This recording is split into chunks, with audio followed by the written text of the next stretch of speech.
bienvenue à celles et ceux qui nous ont rejoints pour cette première conférence dans le cadre du mois des transitions professionnelles. Comme vous le savez, Transition Pro en Bourgogne-Franche-Comté a souhaité organiser ce mois des transitions professionnelles. L'objectif est bien sûr de faire connaître les différents dispositifs qui sont de la responsabilité de Transition Pro, qui sont gérés par Transition Pro, mais aussi à travers un certain nombre de webinaires, de vous faire connaître un certain nombre de partenaires avec lesquels on est amené à travailler et vous permettre d'avoir une vision la plus large possible des différents services qui s'attachent de près ou de loin à toutes les problématiques d'emploi aujourd'hui, de formation professionnelle, de transition professionnelle, et dans le cadre du plan de relance de transition collective, l'ensemble des dispositifs. Donc, toute cette période entre le 12 avril et le 12 mai sera donc l'occasion pour vous et pour les publics intéressés d'approcher l'ensemble de ces problématiques. Ce que je vous propose, c'est que, alors, vous voyez le document partagé. Aujourd'hui, c'est la première conférence dans ce cadre, et donc cette première conférence va essentiellement traiter du projet de transition professionnelle, un dispositif qui a été mis en place récemment. Si on fait un tout petit peu l'historique, donc comme vous le savez, Transition Pro est une association qui a succédé au FONGECIF. Enfin, quand je dis succédé, le FONGECIF est devenu Transition Pro de par la volonté du législateur avec la loi de septembre 2018. Depuis le 1er janvier 2020, nous sommes donc une association Transition Pro qui, peut-être certains d'entre vous l'ont vu, dans la loi a été appelée CPIR, Commission paritaire interprofessionnelle régionale, mais qui, en abrégé, donnait CPIR. Et c'est vrai que le nom n'était quand même pas très heureux. Donc, on a souhaité en changer. Et du coup, on est devenu Transition Pro. Et donc, il y a une instance aujourd'hui Transition Pro dans toutes les régions de France. Et c'est donc aujourd'hui l'acteur des transitions professionnelles, Transition Pro, dans l'ensemble de ces régions. C'est, je le rappelle au passage, un organisme paritaire, donc géré par les représentants des organisations professionnelles et des organisations de salariés. Et cette instance donc paritaire, évidemment, est là pour vous accompagner dans vos différents projets et vous permettre d'approcher tous les dispositifs qui sont gérés aujourd'hui par Transition Pro, essentiellement les projets de transition professionnelle, les dispositifs démissionnaires, la VAE depuis quelque temps, et Transco qui est en fait le raccourci de transition collective, qui est un dispositif particulier qui va faire l'objet en soi d'une conférence demain, et donc qui pourra évidemment être développé à cette occasion.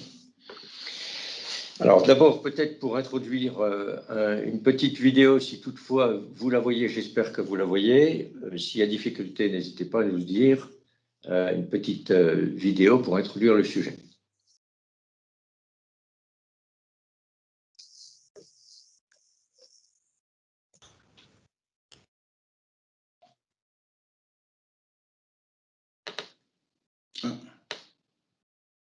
Bloqué. C'est bon.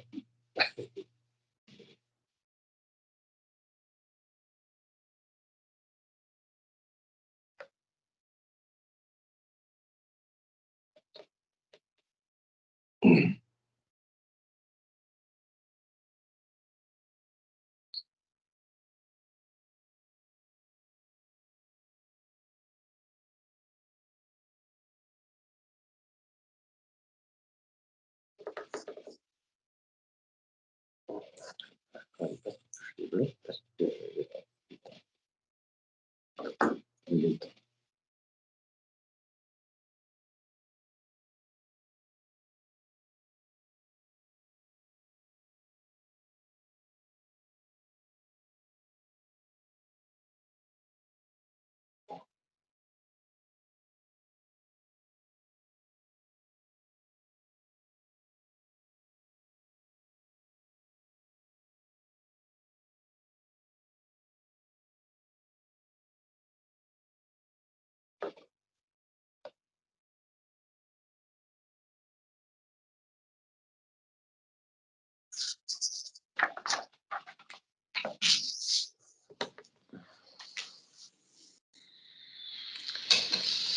Voilà, une courte vidéo pour permettre d'introduire. Comme vous l'avez vu, donc Transition Pro a aujourd'hui un certain nombre de domaines d'expertise.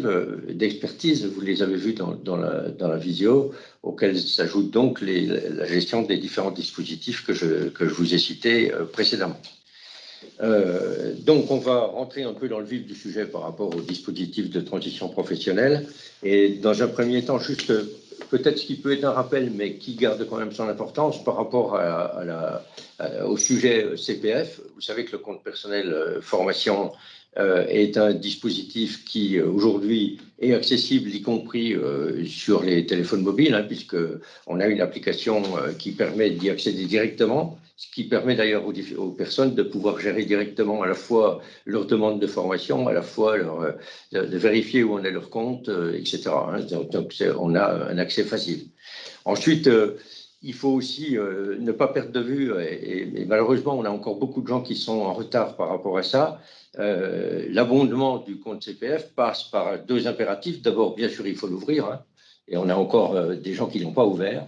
Et puis ensuite, il faut évidemment penser à reporter sur ce compte CPF les heures qui étaient des heures DIF, et ces heures DIF doivent être reportées maintenant au plus tard avant le 30 juin 2021. C'est un délai, hein, un délai supplémentaire qui a été accordé par le ministère, mais cette fois, la date du 30 juin est impérative. Et si on n'abonde pas le CPF avec ces heures DIF, ces heures seraient perdues, ce qui est quand même un peu dommage. Voilà, alors, il faut vraiment penser à le faire, c'est important. Et bien sûr, les ordifs, pour beaucoup de gens ne savent plus trop où les trouver. On a deux moyens normalement qui étaient mis en place par la loi au moment où ça a été fait. Le premier, c'est que normalement, on retrouve ça sur le bulletin de salaire de décembre 2014, ou alors par une attestation que l'employeur a éventuellement fait. Ça ne s'est pas fait systématiquement, mais beaucoup d'employeurs l'ont fait et que vous avez dû conserver. Donc, ne pas oublier de reporter ces ordifs sur le CPF. Ensuite, on a sur le projet de transition professionnelle lui-même, d'abord, je pense qu'il est important qu'on insiste sur le nom transition. Pour avoir accès à ce dispositif, il faut bien qu'on soit au clair sur le fait qu'il s'agit de transition et non pas d'évolution du travail ou du métier dans son métier. Ce n'est pas une évolution, c'est bien une transition. C'est la première chose importante. La deuxième chose étant que c'est toujours à l'initiative du salarié que ce dispositif peut se mettre en place. Quand on parle de transition, on est au clair qu'il s'agit bien de changer de métier, de profession, d'entreprise, etc. C'est bien un changement qui fait qu'on est bien devant une transition. Ensuite, ce dispositif nécessite bien sûr un parcours de formation. Il faut évidemment que l'organisme de formation qui va dispenser cette formation soit garant d'une qualité de formation. Et puis, il faut bien sûr que le parcours de formation soit dirigé vers des perspectives d'emploi qui soient repérées dans la région. Et évidemment, l'action de formation doit être certifiante dans tous les cas. On peut aussi rappeler au passage que quand on parle de certification, ça peut passer ou directement sur une formation qui débouche sur une certification ou par des blocs de compétences qui permettent au bout d'avoir également une certification. Les salariés du secteur privé sont tous concernés par ce dispositif. On rappelle au passage que la fonction publique, elle, n'est pas concernée. Et il y a un certain nombre de conditions aussi pour y rentrer. Des conditions notamment d'ancienneté. Alors sur les conditions d'ancienneté, on a évidemment des situations un peu particulières selon qu'on est en CDI, en CDD, en intérimaire ou intermittent, mais il y a en tout cas une condition d'ancienneté qui est pour les gens qui sont en CDI de 24 mois. Alors c'est 24 mois en situation de travail, mais il faut qu'il y ait au moins 12 mois dans l'entreprise dans laquelle on fait la demande. Ça, c'est la première chose, hein. Et c'est important de bien retenir ça. Et par contre, quand on est en CDD, on est devant une situation qui, là, est un peu différente dans la mesure où on a toujours besoin d'une ancienneté de 24 mois minimum, mais qui ne sont pas forcément consécutifs. Et par contre, on a besoin d'avoir 4 mois en CDD dans l'entreprise dans laquelle on fait la demande. Après, il y a des exceptions par rapport à l'ancienneté. On a deux types de situations où il n'y a pas besoin d'ancienneté. C'est en particulier pour les personnels qui sont en situation de handicap, où il n'y a pas d'ancienneté demandée. Et puis l'autre situation, c'est la situation des personnes qui sont en situation de licenciement économique. Dans ces deux cas-là, il n'y a pas besoin d'ancienneté. Alors pour les gens en licenciement économique, il y a de toute façon droit, mais il faut ne pas avoir suivi une formation entre le moment où on est licencié et le moment où on fait la demande de transition. Voilà, pour cette situation. Ensuite, on a besoin d'aller sur une formation qu'il faut choisir, bien sûr. Et la formation choisie, il faut être attentif aussi au fait que quand on dit qu'il faut qu'elle soit certifiante, ça veut dire qu'elle figure dans le répertoire national des certifications professionnelles, le RNCP, ou alors qu'elle figure au répertoire spécifique. C'est une obligation par rapport à cette formation. Évidemment, la formation est de fait, du coup, éligible au compte personnel de formation et elle peut se dérouler ou pendant le temps de travail, ou en partie pendant le temps de travail, ou hors temps de travail. Tout est possible dans ce domaine-là et on peut tout à fait être dans l'une ou l'autre de ces situations. Alors après, est-ce qu'il y a des possibilités d'avoir une formation longue? Sur le principe, la réponse est oui. Il n'y a pas de blocage par rapport à une formation longue, étant entendu que c'est bien sûr au coup par coup que la commission qui examine les demandes va juger si le financement va pouvoir se faire sur tout ou partie de cette formation longue.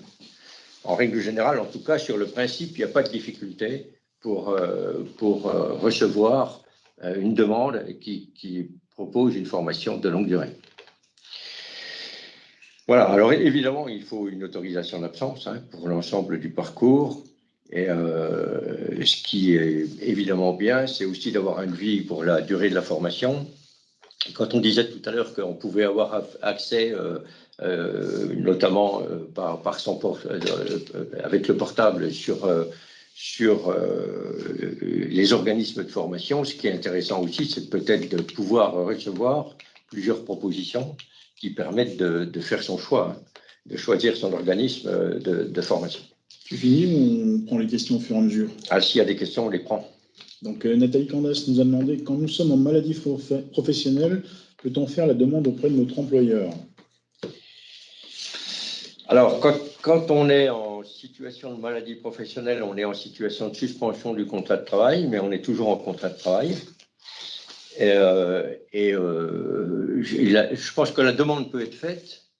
Alors, en fait, il y a deux cas de figure, si vous voulez, dans le cadre de votre maladie professionnelle. C'est de savoir si vous allez reprendre après ou pas. Après ou pas. En fait, si votre formation est sur toute la durée du temps où vous êtes en maladie professionnelle, vous n'avez pas besoin d'autorisation d'absence. Il suffit de faire une demande hors temps de travail. Il n'y aura pas de prise en charge de salaire puisque c'est la sécurité sociale qui continuera à vous verser vos indemnités journalières. Par contre, il faut être sûr effectivement que la durée, entre guillemets, va jusqu'au bout. Alors là, vous précisez que vous allez déclarer en inaptitude. L'inaptitude est une inaptitude au poste de travail. Ce qui veut dire que tant que vous êtes dans l'entreprise, vous êtes éligible au PTP. Donc, si vous êtes en arrêt maladie, vous êtes éligible au PTP hors temps de travail avec les IJ de la sécurité sociale. Par contre, si vous êtes déclaré en inaptitude et que votre employeur engage une procédure de licenciement pour inaptitude, vous n'aurez plus droit au PTP directement. Voilà, c'est dans tous les cas possible, mais encore une fois, il faut vraiment être dans l'entreprise, quoi. C'est-à-dire il faut toujours être salarié. C'est un peu la règle qu'il faut retenir, toujours être salarié, que le contrat soit suspendu ou pas, et à ce moment-là, ça fonctionne. Donc on peut passer. Après, sur le choix de la formation, on est, donc je le rappelle, hein, c'est la personne qui rentre dans le dispositif qui est acheteur de sa formation, hein, et on a, dans ce cadre-là, un certain nombre de formations qui, bien qu'étant inscrites au répertoire spécifique, ne sont pour autant pas éligibles au PTP. C'est des choses un peu particulières, hein, telles que le permis de conduire, l'accompagnement à la création d'entreprise, qui relève là d'un autre dispositif. Donc, on a quelques exceptions, quoi. Mais elles ne sont pas nombreuses, hein. Mais il vaut mieux savoir qu'il y a quand même ces exceptions. Voilà, donc alors simplement, attention à ce que la formation, la date de début de formation, à partir du moment où elle est accordée, elle ne peut pas être postérieure à la date d'échéance de l'enregistrement au répertoire. C'est-à-dire, il faut vraiment qu'on soit attentif au fait que c'est quand on commence la formation, il faut déjà que cette formation figure au répertoire. Ça ne peut pas être décalé dans le temps. La formation ne peut pas être engagée alors que l'inscription au répertoire n'est pas faite. Voilà, et quant au CDD, on peut de toute façon engager la formation, y compris si on a un CDD qui se termine dans les prochains jours ou dans les prochaines semaines, et on peut y compris d'ailleurs avoir une formation qui débute après la fin du contrat, mais dans la limite des 6 mois qui suivent le contrat de travail. Donc ça, c'est des choses qu'il faut retenir aussi. Donc la demande de PTP, c'est systématiquement, évidemment, un dossier et une certification. Alors ensuite, on a le choix par rapport à l'organisme de formation. Évidemment, et c'est pour ça qu'on parlait tout à l'heure de l'importance du choix de l'organisme, hein, de formation, lequel doit évidemment avoir un numéro de déclaration d'activité actif. Et évidemment, ces organismes de formation sont soumis aujourd'hui à des obligations de qualité. Et il faut évidemment que ces organismes répondent à ces exigences-là. Et c'est pour ça que c'est important, le choix de l'organisme de formation est important et il faut y être attentif quand on fait ce choix. Alors, normalement, il appartient à cet organisme de formation de faire un bilan de positionnement préalable, c'est-à-dire que c'est à lui de faire ce bilan et il doit le faire. C'est une pièce qui est obligatoire, elle sera demandée dans votre dossier et si elle n'existe pas, le dossier a toutes les chances d'être rejeté. Hein, c'est important de vérifier ça. Ce positionnement est à l'initiative de l'organisme de formation et il va permettre dans la connaissance du dossier à la fois d'identifier ce que vous avez déjà comme acquis et comme antériorité dans vos expériences professionnelles. Il va permettre aussi d'évaluer ce qui vous manque et donc ce qui vous reste à acquérir. Pour pouvoir aller vers le projet que vous avez souhaité obtenir. Et puis, il va évidemment vous proposer un parcours de formation qui soit individualisé. Même s'il n'y a pas de questions. Alors, pour obtenir son PTP, il faut évidemment faire de la demande à son employeur, puisque la première chose à faire quand vous voulez vous diriger vers un projet de transition professionnelle, c'est de faire une demande à votre employeur. Donc, il vous faudra une autorisation d'absence et il vous faudra faire une demande qui devra être faite suffisamment à l'avance et de façon un peu différente selon la durée de votre formation.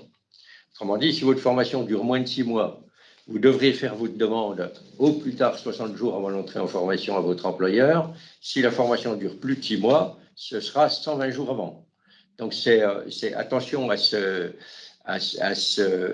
délai qui est impératif et qui, s'il n'est pas respecté, pourrait justifier un refus de la part de votre employeur. Quand vous avez fait votre demande, évidemment par écrit, votre employeur a 30 jours pour vous répondre. S'il n'y a pas de réponse dans les 30 jours, on est réputé avoir un accord. Dans tous les cas, c'est ce que prévoit la loi. Et après, votre employeur a 3 possibilités de réponse, hein. Ou bien il vous donne tout de suite un accord, ou bien il refuse votre formation, ou il la reporte. Alors, le report ne peut être qu'au maximum de 9 mois, et il ne peut être fait qu'une fois. Par contre, le refus, lui, ne peut intervenir que si vous n'avez pas respecté le délai ou si vous n'avez pas correctement renseigné votre demande dans votre courrier. Hein. Et quand on dit renseigner correctement, ça veut dire qu'il y a un certain nombre de renseignements qu'il va falloir donner à votre employeur, notamment la date de début de votre formation, l'organisme de formation qui va la donner, de quelle formation il s'agit évidemment, et puis la durée de la formation et évidemment la date du diplôme ou de la certification qui doit intervenir à la fin de la formation. Dans la mesure où vous avez renseigné tout ça dans votre demande, votre employeur n'a plus de possibilité de refus. Donc, il faut simplement garder ça en tête et attention au délai de 60 jours ou 120 jours, selon les cas. On a une question, Bernard, sur la diapositive d'avant, sur le bilan de positionnement. Je me permets de revenir un petit coup. Donc, Madame Candace qui nous demande le bilan de positionnement est en fait un bilan de compétences. Alors, non, ce n'est pas un bilan de compétences, le bilan de positionnement, c'est plutôt pour évaluer vos prérequis et vérifier que vous n'avez pas de besoin d'individualisation du parcours, c'est-à-dire des manques qu'il faudrait combler par quelque chose de supplémentaire ou bien des acquis qui vous permettent de ne pas faire la totalité de la formation. Voilà, c'est ça, c'est un peu ce que je vous disais tout à l'heure, c'est-à-dire il faut qu'il y ait déjà ce positionnement, ça permet de repérer là où vous en êtes, vous, et de repérer quels sont déjà vos acquis. Alors en effet, après, ce n'est pas utile forcément de refaire la totalité de la formation si vous avez déjà acquis certaines parties de connaissances qui en font partie. Autant après la compléter. Hein, donc on est bien dans cette logique-là. C'est bien de ça qu'il s'agit. Alors, les conditions de prise en charge de la formation, puisque ça c'est aussi c'est important aussi, hein, vous savez que le projet de transition professionnelle donne la possibilité pour les salariés d'avoir un salaire maintenu jusqu'à 2 fois le SMIC dans tous les cas, hein, ou si vous êtes inférieur ou égal à 2 fois le SMIC, et puis le salaire est maintenu à 90%. Par contre, si le salaire est supérieur à 2 fois le SMIC. Voilà, donc la rémunération, elle est versée, quand il s'agit d'un CDD, directement par Transition Pro. Sinon, dans les autres cas, c'est plutôt l'employeur qui maintient le salaire et qui est ensuite remboursé par Transition Pro. Alors, on verra peut-être plus en détail tout à l'heure. Voilà. Donc, voilà. Et pour les formations de plus d'1 an, donc vous voyez, il y a une dégressivité du salaire à partir de la 2e année. Et puis, évidemment, il y a aussi les formations à temps partiel ou en discontinu, qui est évidemment prise en charge aussi dans les mêmes conditions. Quand on parle de la situation de salaire, hein, c'est un calcul qui se fait sur les 12 derniers mois, sur le salaire brut. Et pour ce qui concerne les CDD, c'est sur les 4 derniers mois qui précèdent la demande. C'est calculé comme ça. Voilà. Alors, quels sont un peu plus concrètement les frais qui sont pris en charge? Alors, on a d'une part les frais pédagogiques. Donc, Transition Pro prend en général en charge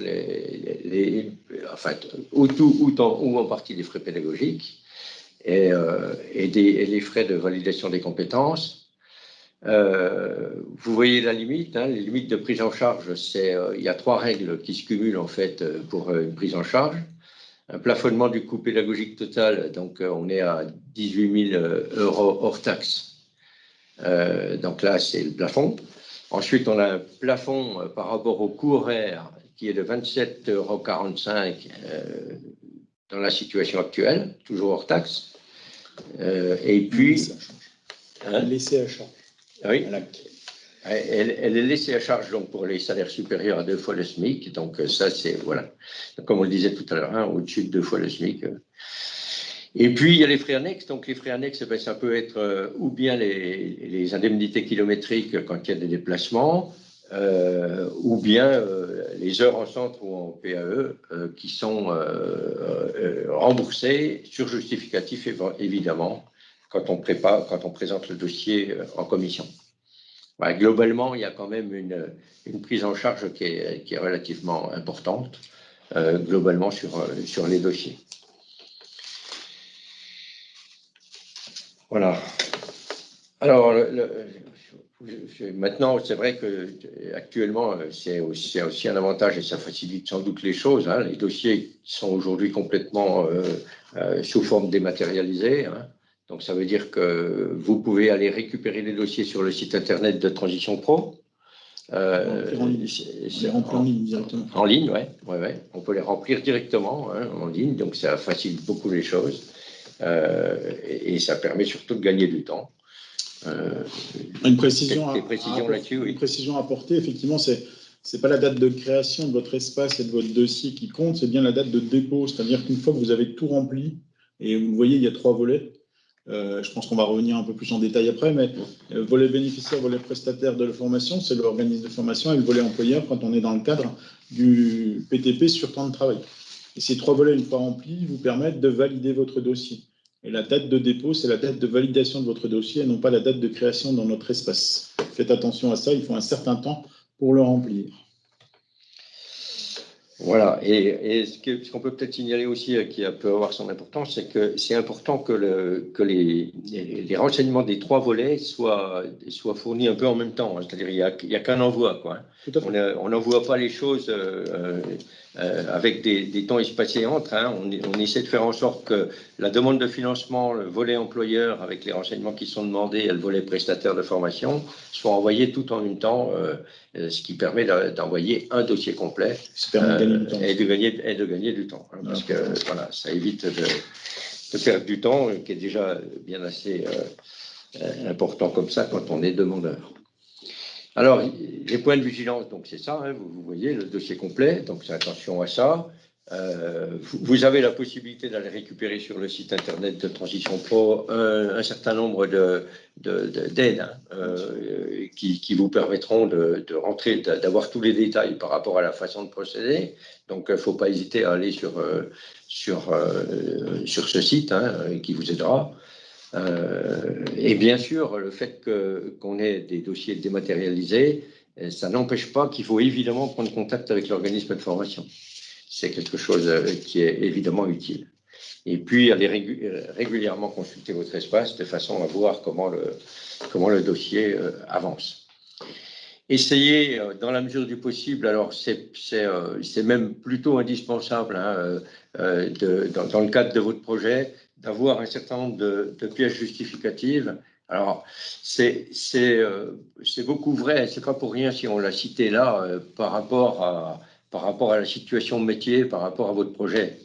On est attentif, évidemment, entre autres, parce qu'il y a un certain nombre pour obtenir le financement de son projet de transition professionnelle. Il existe un certain nombre de critères qui permettent à la commission qui examine les dossiers de vérifier le côté recevable du dossier. Et parmi ces critères, il y en a un qui a une importance peut-être de plus en plus forte d'ailleurs aujourd'hui, qui est de vérifier que votre projet est bien dirigé vers des métiers qui existent dans la région.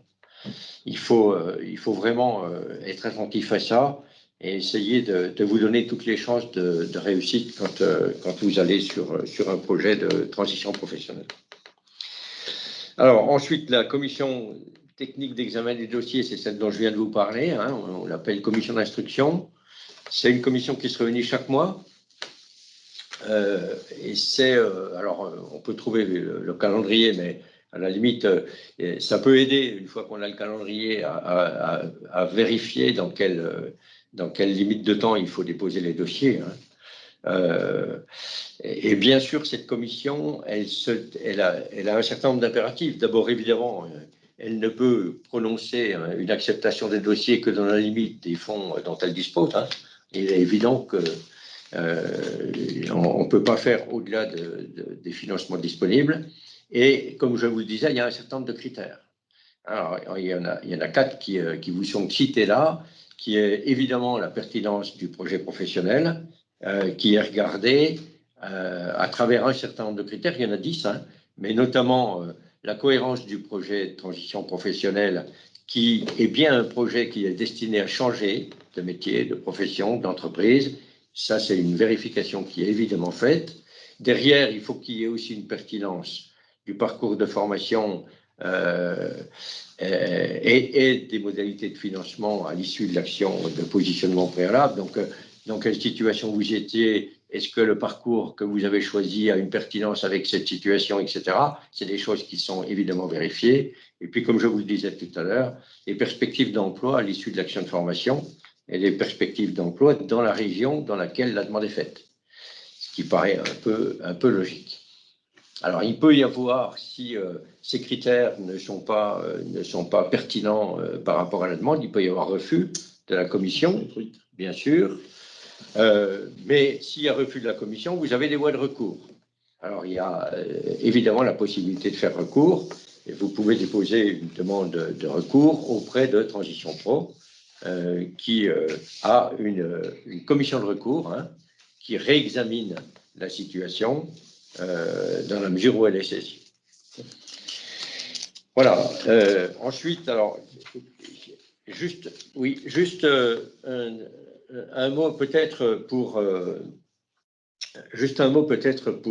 vous aider, parce qu'il est vrai que quand on constitue un dossier de transition professionnelle, par rapport à tout ce qui vient de vous être dit, on peut se dire que c'est peut-être pas très simple, qu'on n'a pas toujours très facile à vérifier, par exemple, quels seront aujourd'hui les métiers porteurs dans la région, etc. Et pour ça, il existe un service qui est le CEP, donc le Conseil en évolution professionnelle. Donc les conseillers en évolution professionnelle sont précisément là pour aider les personnes à la fois porter un regard sur leur situation du moment, porter un regard sur le projet tel que la personne voudrait l'emmener, et puis aider la personne qui prépare son projet à le construire correctement, à le diriger le plus correctement possible pour avoir toutes les chances de réussite. Alors, ce conseil en évolution professionnelle, il va vous informer sur les formations existantes, sur aujourd'hui ce qu'est le marché de l'emploi dans la région, donc, comme je vous le disais, pour vous aider.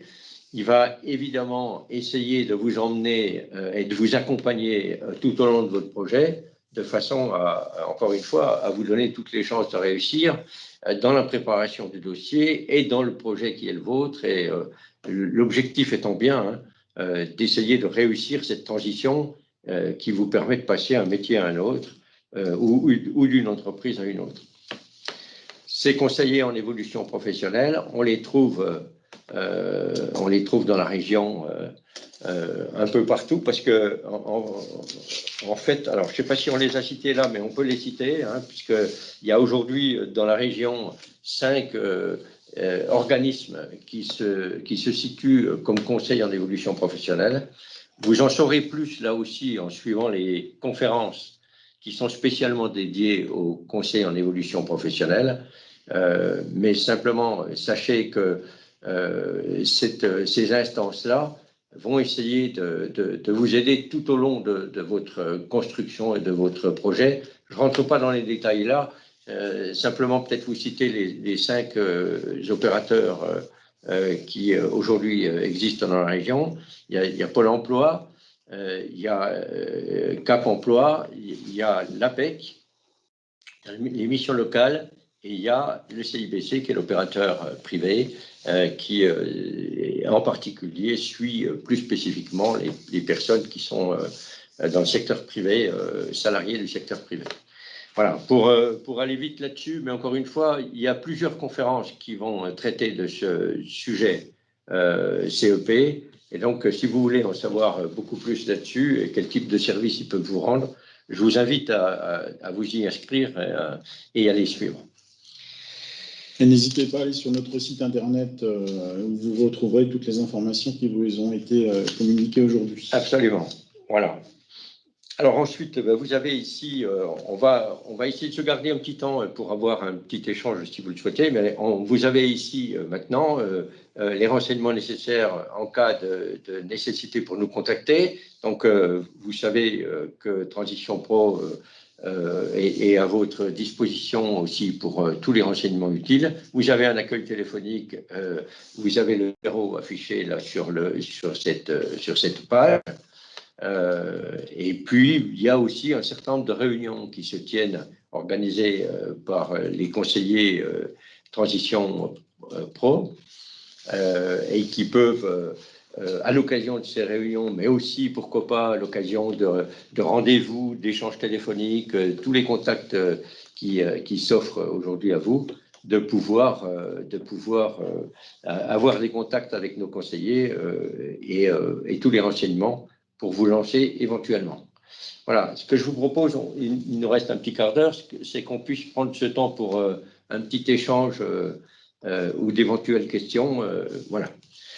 Alors, monsieur Étienne R a levé la main. Si vous voulez prendre le Oui, micro. bonjour. Merci de prendre ma question. Est-ce que vous m'entendez?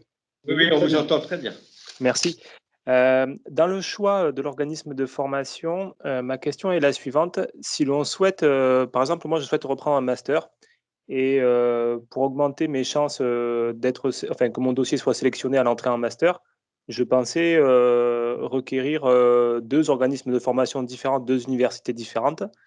Est-ce que je dois faire un dossier de CPF-PTP pour chaque demande avec chaque organisme de formation ou est-ce que je peux indiquer les 2 organismes de formation différents et faire mon choix ensuite? Quand vous constituez votre dossier, vous pouvez remplir le volet organisme de formation par plusieurs OF. Donc, pendant la préparation de votre dossier, vous pouvez effectivement le faire remplir par les 2 OF que vous aurez sélectionnés, un volet organisme de formation. Simplement, au final, il faudra en choisir un, effectivement, pour déposer votre dossier. Si dans le cas où vous n'auriez pas encore les réponses, on va dire, d'acceptation à l'entrée en formation au moment où vous déposez votre dossier, vous nous envoyez un petit commentaire pour qu'on puisse préciser effectivement qu'au cas où il y aurait un changement d'OF, ça peut se maîtriser en interne. Mais sur le principe, vous avez la possibilité de faire 2 volets bénéficiaires, organismes de formation, sans avoir besoin de faire 2 dossiers. D'ailleurs, vous ne pourrez pas faire 2 dossiers puisque vous ne pouvez en faire qu'un à la fois. J'espère que j'ai répondu à votre question. J'ai mis en commentaire le mail contact salon@transitionpro-bfc.fr. Donc, n'hésitez pas à l'utiliser si vous avez des questions post-webinaire. Soit on renverra vers la personne compétente, soit on vous répondra directement.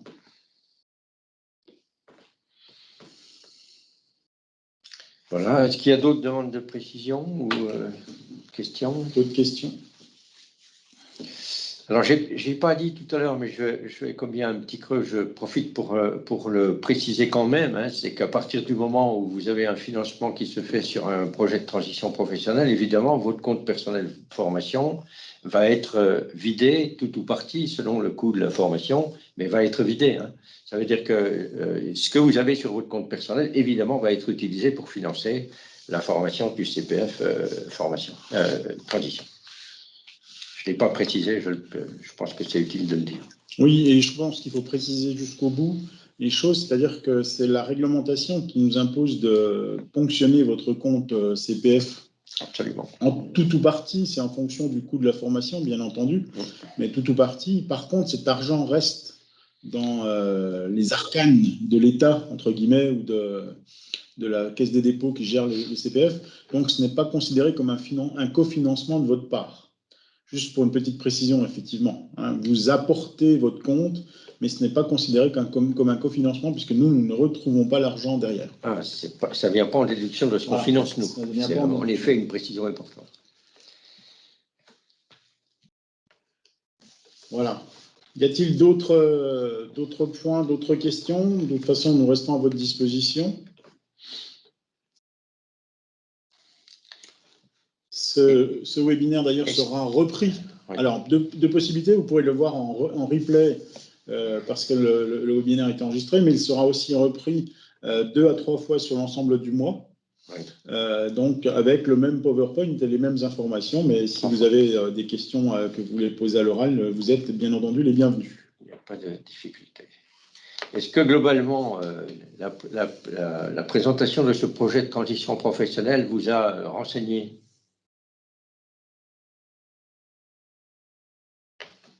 Oui, non? J'entends personne. Mais... Vous pouvez mettre un petit commentaire sur le chat éventuellement ou une réaction avec le petit bouton des réactions. N'hésitez pas à nous faire part de vos remarques positives ou négatives. Voilà. Ça y est, ça vient dans le chat. Il y a la conversation qu'on peut peut-être afficher. C'est des oui, très bien, oui, merci pour ces informations. Ben voilà. Voilà, très bien. Donc, bon, ben, j'espère en tout cas que ces renseignements pourront éventuellement vous être utiles, et puis ça permet aussi de pouvoir renseigner éventuellement d'autres personnes. Mais n'hésitez pas aussi autour de vous de dire que cette conférence va être reproduite donc au minimum 2 fois entre maintenant et le 12 mai, oui. Et que donc si des personnes sont intéressées, il ne faut pas hésiter à y participer. Très bien. Ben, merci à vous, en tout cas. En tout cas, merci à vous. On reste à votre disposition. Alors, ce qu'on vous a dit, c'est valable a priori dans toute la France, mais néanmoins, il peut y avoir quelques points de différenciation entre les régions. Et donc, ce qui vous a été dit là n'est valable que pour un dossier PTP en Bourgogne-Franche-Comté, déposé en Bourgogne-Franche-Comté. Voilà, il peut y avoir quelques variations sur certaines prises en charge dans différentes régions en fonction justement des différents cas de figure, le métier en tension, enfin des choses comme ça. Et puis, je rappelle que pour déposer un dossier en Bourgogne-Franche-Comté, il faut soit travailler en Bourgogne-Franche-Comté, soit résider en Bourgogne-Franche-Comté. Absolument. Voilà. Et puis la dernière question, tous ces documents parus dans la visio sont téléchargeables. Alors tous les documents dont on a parlé dans la visio, normalement, vous les retrouverez sur notre site internet dans la section téléchargement. S'il y a des choses que vous ne retrouvez pas, n'hésitez pas à nous envoyer un petit mail sur l'adresse que je vous ai laissée et nous vous le ferons parvenir. Voilà. En tout cas, merci à vous pour votre participation. J'espère que ça aura été profitable et puis peut-être à bientôt sur une prochaine conférence. Il y en a quand même un certain nombre pendant tout le mois. Alors, on a encore quelqu'un qui écrit un commentaire, je ne sais pas. Voilà, c'est énorme. Merci, moi aussi. Les coordonnées sont déjà envoyées. Oui, je les ai reçues, Madame Candace. C'est bon. Très bien, merci à vous. Merci à vous. À bientôt. Et à très bientôt.